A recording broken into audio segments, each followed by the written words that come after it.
going on, homies? It's your boy Stumped back for the OPTC video, and in today's video we're diving back into some more treasure map with my updated teams. As treasure map likes to go on, we do like to update and tweak things, make things a little bit more faster, add a little more points, have a little bit more fun. So in today's video I'm going to showcase my updated teams, tweaking around just to make things a little bit quicker and whatnot as well. If you guys have any ideas or any thoughts and opinions on how to make these teams faster, please let me know in the comment section below. I love improving stuff and I love talking about stuff and bouncing new ideas, because I want to be a better team builder when it comes to treasure map, and it is an area where I do struggle because most of the time it's about speed and finding units that can kind of take down multiple different debuffs, as well as give you some sort of buff to just get through the mini-bosses a lot quicker. But like I said, let me know your thoughts and opinions in the comment section below. While you're down there, bell the like button, hit the subscribe button, do all that good stuff. With that said, enjoy the video. Starting it off with the intrusion against Yamato. That is the team, those supports. Let's dive on in. Now, shout out to Pyro for putting this team together. He did post it in our Kettle of Idiots chat, so shout out to you, my friend. As I mentioned in my previous video, this particular team, it can get the maximum amount of points without having to need to bring the Admirals on the team. Now, bringing the Admirals does help out quite a bit, like the treasure map Akainu and the treasure map Fujitora, or there is treasure map Garp. Those free-to-play characters, they all work exceptionally well. So that way, Greenbill actually gets access to his superclass. That way, you can get the lock slots and avoid that very annoying super block mechanic where you have to, what you have to deal with on the final stage. But basically what we're going to do is on stage 2, we're going to use the Luffy special. Luffy's going to give us an attack boost, and then we can use Kid. Now Kid's going to give us a full board of super bomb slots, which the enemy can't remove. What we are then going to do is we're going to use Nami and Karina. Shout out to Nami and Karina, absolute goat. I've used them literally religiously since they came out. Great unit if you have it. Not only do they remove the barriers, but they have the wonder support to lock orbs. Now, we actually going to keep those super bomb orbs moving into the final stage, and we won't have to worry about the super block. Works out very, very nicely. With Luffy and his captain ability, you can use the BBS special back to back to back. Now, you don't need the ship. You don't need the attack down removal. You can use the triple special activation. That is going to get you into a really nice spot where you can actually get access to Luffy's full cooldowns. Once you've done that, you can basically just tap here, take out Yamato, easy peasy, lemon squeezy. Once Yamato dies, obviously she's going to come back on the final stage, and we're going to have Luffy special back once again. You also take some damage here, so the threshold that Nami gives you is actually really, really nice, because then you don't have to worry about taking more damage. With BBS, they give you damage reduction as well. On the final stage against Unmasked Yamato, she can change her type. She puts up 7 turns of threshold, and she makes Wano orbs have a 90% attack down reduction. It's very, very annoying, that mechanic. But hey, nevertheless, it's not the end of the world. This is where we're going to use our Greenbill special. Greenbill's going to remove the slot bind that she inflicts, and then we can use Kobe to actually give more cooldowns to Luffy. Now, if you really want to, you can swap Kobe into Captain. It's not going to really do anything, unfortunately, for this particular team. However, Luffy's going to then get his cooldowns because he becomes a sailor, and then you can use the Luffy special once again. You have an orb boost here, you have color affinity, you have an attack boost, and pretty much you're in good stead. If the enemy becomes a... what's it called? Well, Kobe's a rainbow attack booster, so that also helps. If the enemy becomes the opposite typing that's not Dex, I think it's Strength, you will have to do a few more taps, but for now, the team's working very, very nicely.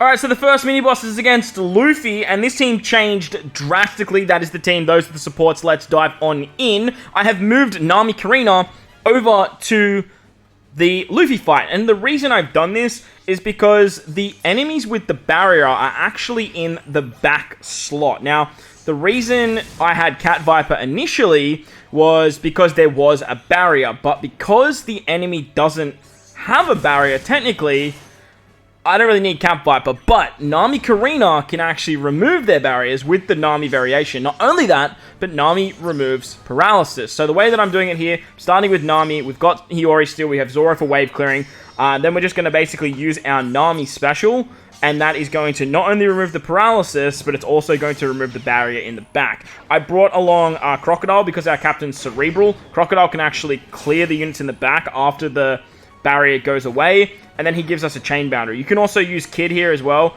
The 5-star Kid. He's another unit that works exceptionally well. He's also going to give you color affinity, but if you want to, you can replace him with something like Koala, or any other color affinity booster. So the team works well, and you get extra drops. Very nice to see. On to the next boss. So the next boss is Denjiro, and this team changed just a little bit. I just made it a bit faster by putting Treasure Map Koala, the free-to-play unit, on the team. So that way we don't actually need to use the Stampede Luffy special. Now, Stampede Luffy is still an absolute demon for this fight. You actually don't even need the Rainbow Orbs. You can just literally use Stampede Luffy on the final stage to remove the attack down, get your attack buff, just get basically every buff that you need. But the way that I'm actually doing it is using the Koala special on stage 2. And that way, I can get an attack boost moving into the final stage, as well as just be immune to attack down. Now, you do lose a lot of points this way, but you do gain a lot of speed. Something else that I also added was the Samurai support on Yamato. That's going to give me an orb buff on the final stage. So this way, my free spirit characters have an attack. I have an orb buff with the support, and then I can sort of just bink with Yamato and Brook here like this. Oh, I tapped way too quick, but that's okay. Just like before, I tapped way too quick. I'm still learning my taps of how much like damage I'm doing and stuff like that. But as you can see, like it moves very fast. It's a lot easier than using and waiting through the Luffy special, and it gets it done nice and smoothly. Moving on to Raizo now. This team did change just a little bit as well. I brought Corazon onto the team. So that was the team. Those are the supports. Let's dive in. Now, Corazon has a limit break ability that gives him a drastic amount of cooldowns, which works amazingly because that way we can actually use him to get around the paralysis, the bind, the despair, and the attack down. We are still using Kuzan to wave clear turn 1 and turn 2, but we did get the revelation that Izo and Kiku can actually wave clear once again. I'm not sure if it's like all of the Turtles' defense has been reduced or if it's gone back to normal, but Izo, Kiku, they are a wave clearer once again. However, with Corazon, he actually removes chain lock mechanics with his special as well. So we're going to go down to 4 turns of paralysis. The attack down is 6 turns, so we do need the law support and either Rayleigh or Kanjuro on Izo Kiku, so that way Corazon can basically remove the rest. With his level limit break, he gets up to 5 turns of all these removals, as well as giving us a full board of orbs here. And that way we can easily kill. Eventually, like, you might need to use the Izo Kiku special. You can use supports like Lucci for color affinity. But then on the revive, you can just use the Sugar special. Raizo gets turned into a bear, and then you can just move on with your day. So, terrific team, moves very fast, possibly using the 5-star Luffy for even more points there. Finally, we're up against Shinobu, and that is the team. Those are the supports. Let's dive on in. Now, I did move Nami Karina from this team to the very first fight. It just works a lot nicer because Kaido can actually apply a burn mechanic. Now, there is a very, very annoying revive in this particular fight, and it's a little bit frustrating to get around because you actually get silenced on the second turn. Now, you can bring another wave clearer here if you really want to. That's going to work out absolutely fine. However, Kaido has an ability where he basically can just sort of wave clear just by doing a single tap. So you can like replace Soul Mask with like Vista, for example. This is going to be a nice double special activation wave clearing unit. But I just wanted a little bit of damage output for this particular team, so I decided to bring Soul Mask. You are going to take 6 turns of special binds, a full board of unfavorable orbs, and there's 6 turns of threshold, as well as defense up on the final stage. So this is where any Luffy with the Sabo support, Soul Mask, another big reason for him is using the Vista support there. We're using the support special of Black Maria to remove the defense up and the special bind. And then we have Fukimi Joju to basically remove the threshold. Once we've done that, we actually give Kaido a Wano orb. And the reason we want Kaido to have a Wano orb is so that he can then remove the barrier as well as apply the burn mechanic here. And that way, you are going to nice and easily take out Shinobu, not only with your taps, but then on the revive, with the burn mechanic, she just dies. So Kaido, he's an absolute demon. He's very fast, he's very effective, and once again, he shows his prowess.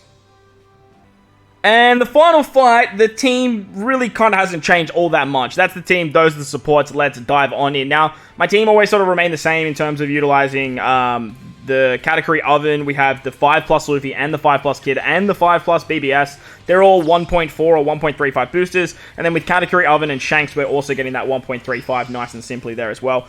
We are bringing a friend captain Green Bull. Green Bull is just an exceptional unit for these fights, and obviously is a 2x booster as well, which is very, very nice. Now, on stage 2, you come up against Dogstorm, Kawamatsu, and Neko. They have the Dex barrier and the Perfect barriers.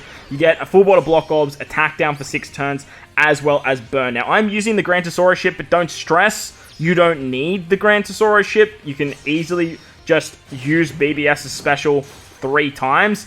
I am using the support of Lucci on them as well, but on this turn, you're going to want to use the Green Bull special. That way you get a full board of Dex Orbs. Then you can just use BBS to remove the rest of the attack down, whilst saving one of their specials to be used on the final stage, so that way you can actually get rid of the ship bind. However, that's not essential. You can sort of just tap through it there anyway. But once we've done that, we're basically just going to do our taps here. We're going to go Bink, we're going to go Bonk, and we're going to go Bonk.